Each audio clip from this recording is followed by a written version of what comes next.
ஓம் குருகாந்த சாய சச்சிதானந்தம். சான்ற பெருமக்களே, சிந்தனையாளர்களே, உங்களை ஆத்ம தர்ம யோகா மூலம் சந்திப்பதில் மகிழ்ச்சி அடைகின்றேன். இன்றைய திருமூலர் 11 சித்தர்கள் தன்வந்திரி பகவானுடைய உணவு மருத்துவ பயணம் இது தினந்தோறும் நாம் செய்து கொண்டிருக்கின்றோம். இன்று ஒரு புதிய மூலிகையோடு உங்களை சந்திக்கின்றேன். கரிசலாங்கண்ணி, மஞ்சள் கரிசலாங்கண்ணி. இதனால் ஏற்படக்கூடிய நன்மைகளும் நமக்கு ஏற்படுகின்ற நோய் எதிர்ப்பு சக்தியை பற்றி சிந்திக்கிறோம்.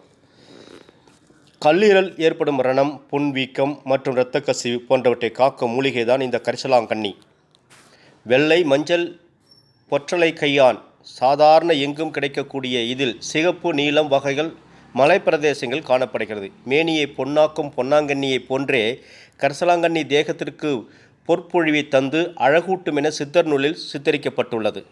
சமையல் முறை: தினந்தோறும் புளியை நீக்கி கரிசலாங்கண்ணி கீரையை சமைத்து உண்பதால் இரத்த குறைவால் ஏற்படும் முகம், கை, கால், வயிறு வீக்கங்களை போக்கக்கூடியதாக இருக்கிறது.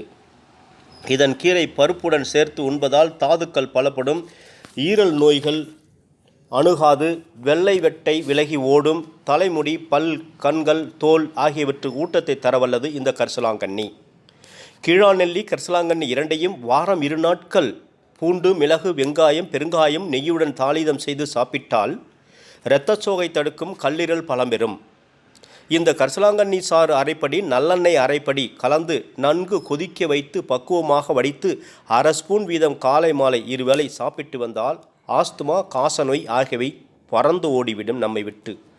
கரிசலாங்கண்ணி சாறு 1 பங்கு, ஆமணுக்கு எண்ணெய் 1 பங்கு சேர்த்து அதில் கொஞ்சம் வெள்ளை பூண்டு சேர்த்து கொதிக்க வைத்து பதத்தில் வடித்து கொண்டு காலை மாலை வேளை ஒன்றுக்கு 1 டீஸ்பூன் வீதம் கொடுக்க காய் சற்கட்டி வீக்கம், காமாலை குட்டம் இவையெல்லாம் நீங்கும் என்று சித்தபெருமான் சொல்கிறார்.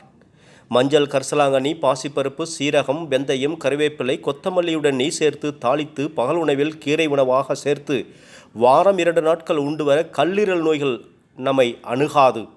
அதே சமயம் வெண்குட்டம் ஆச்சரியமான வகையில் குணமாகும் என்பதை உணர்ந்து கொள்ளுங்கள்.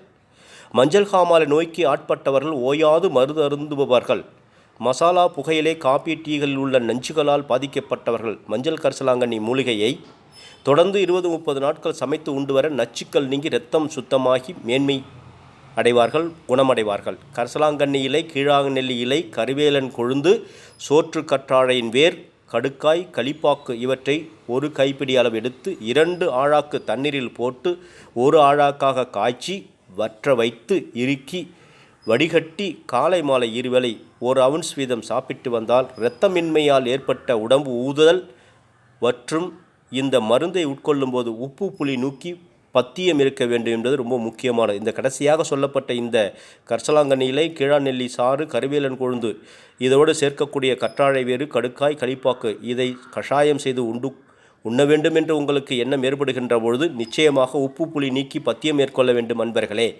இது மிக அற்புதமான மூலிகை. பத்தியத்தோடு இருந்தால் நிச்சயமாக உங்கள் பலன் கைமேலே கிட்டும். இறையருளும் குருவருளும் உங்களுக்கு துணை புரிந்து நீங்கள் நலமோடு வளமோடு வாழ இந்த மூலிகை பக்குவம் பயன் தருமாக என்று வாழ்த்தி மகிழ்வித்து மகிழ்கின்றேன். ஓம் குருகாந்த ஈசாய சச்சிதானந்தம்.